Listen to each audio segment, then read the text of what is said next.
എന്റെ മകനും അവന്റെ ഭാര്യയും കൂടി പണ്ടൊരു കുഞ്ഞിനെ എരന്നു വാങ്ങി. തെണ്ടിക്കിട്ടിയതാണെങ്കിലും എന്റെ മോൻ സമ്പാദിച്ചതല്ലേ.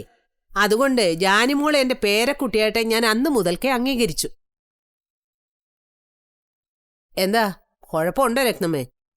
ഒരു കുഴപ്പമില്ല. വിളിച്ചത് എന്തിനാണെന്ന് പറഞ്ഞാൽ കൊള്ളായിരുന്നു. എനിക്കിവിടെ 100 കൂട്ടം പണിയുണ്ട്. അത് ചെയ്യണോ ഇത് ചെയ്യണോന്നൊക്കെ ജാനിമോളോട് കൽപ്പിക്കുന്നതല്ലേ രത്നമ്മേ നിന്റെ പ്രധാന പണി. വേറെ എന്ത് ജോലിയാ നിനക്ക് അവിടെ ഉള്ളത്? അതും സമ്മതിച്ചു. ഞാൻ ഫോൺ വെച്ചോട്ടെ? എടീ, നിന്റെ സ്വരം കേട്ട് കാത് കുളിർക്കാൻ വേണ്ടിയിട്ടൊന്നും അല്ല രത്നമ്മേ ഞാൻ വിളിച്ചത്. ജാനിമോളില്ലേ അവിടെ? ആ, ഇവിടെങ്ങാനും കാണും. എവിടെയുണ്ടെങ്കിലും വിളിച്ചു ഫോൺ കൊടുക്ക്. അച്ചമ്മ വിളിക്കുന്നു എന്ന് പറ. വിജയേട്ടന്റെ അമ്മ നല്ല പറഞ്ഞു കൊടുക്കേണ്ടത്, ജാനിമോളുടെ അച്ചമ്മ. മനസ്സിലായോ നിനക്ക്? എടി ജാനി, നിന്നെ വിളിക്കുന്നു നിന്റെ അച്ചമ്മ.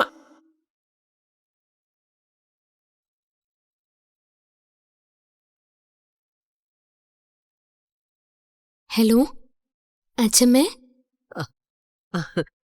എന്റെ ജാനിമോൾ എന്തെടുക്കുമായിരുന്നു? ഞാൻ ചെറിയ ഓരോരോ ജോലികള്. ചെറുതും വലുതുമായിട്ട് എന്റെ മോക്ക് എപ്പോഴും ജോലിയല്ലേ? ആ, മോളുടെ റിസൾട്ട് എന്തായെന്ന് അറിയാനാ ഞാൻ വിളിച്ചേ. ഞാൻ ജയിച്ചു അച്ഛമ്മേ. എല്ലാ വിഷയത്തിനും A+. ആ, അത് കേട്ടാ മതി മോളെ. അച്ചമ്മയ്ക്ക് സന്തോഷായി. നീ ജയിച്ചതിൽ തീരെ സന്തോഷമില്ലാത്തവരും അവിടെ കാണും, അല്ലേ ജാനിമോളെ? അതൊക്കെ എന്തിനാ അച്ഛമ്മേ പറയുന്നത്? സന്തോഷിക്കാൻ കുറച്ചുപേരെങ്കിലും ഉണ്ടല്ലോ, എനിക്കത് മതി. ഞാൻ ദേവിക്ക് ഒരു നിറമാലയും ചുറ്റുവിളക്ക് നേർന്നിട്ടുണ്ടായിരുന്നു. നല്ല നിലയിൽ ജയിച്ചാലേ എന്റെ ജാനിമോൾക്ക് രക്ഷയുള്ളൂന്ന് അച്ചമ്മയ്ക്ക് അറിയില്ലേ? എല്ലാ വിഷയത്തിനും A+ വാങ്ങിയതല്ലേ. മോൾക്ക് അച്ചമ്മയുടെ വക എന്ത് സമ്മാനാ വേണ്ടത്? ഒന്നും വേണ്ട. അച്ഛമ്മ ഇവിടെ വന്നിരുന്നെങ്കിൽ ഒന്ന് കാണായിരുന്നു. അത് മാത്രം മതി എനിക്ക്. ഞാൻ വൈകാതെ അങ്ങോട്ട് വരുന്നുണ്ട്. അച്ചമ്മയുടെ വക ഒരു സമ്മാനം മോള് പ്രതീക്ഷിച്ചു. ആ, ശരി വെച്ചോ. ഇനി വരുമ്പോ കാണാം.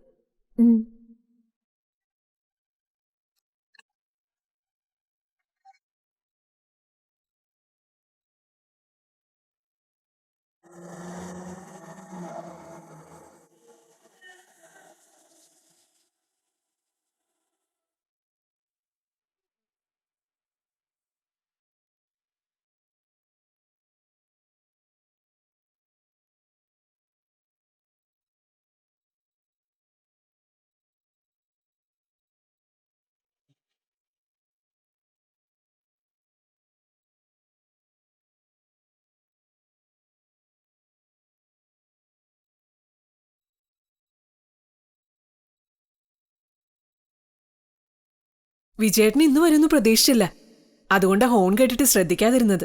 ഞാൻ തന്നെ കാറിൽ നിന്ന് ഇറങ്ങി ഗേറ്റ് തുറക്കേണ്ടി വന്നല്ലേ ഉള്ളൂ. അതൊന്നും വലിയ കാര്യമല്ലടി. കഷ്ടപ്പാട് സഹിക്കാൻ ഈയിടെയായിട്ട് ഉത്സാഹം കൂടുന്നുണ്ടല്ലോ.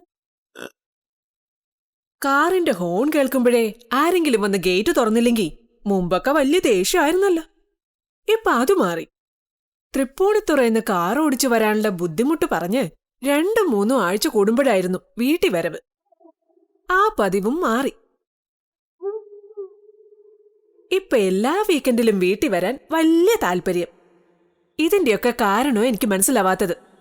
എടേ, ഞാനൊരു മാതൃകാ ഭർത്താവാൻ നോക്കിയാ അതും നീ സമ്മതിക്കില്ല രത്നമ്മേ. ഭർത്താക്കന്മാരെ ഒരുപാട് നല്ല പിള്ള ചമയുന്നത് കണ്ടാലേ അപ്പൊ തന്നെ ഭാര്യമാര് സംശയിച്ചു തുടങ്ങണം.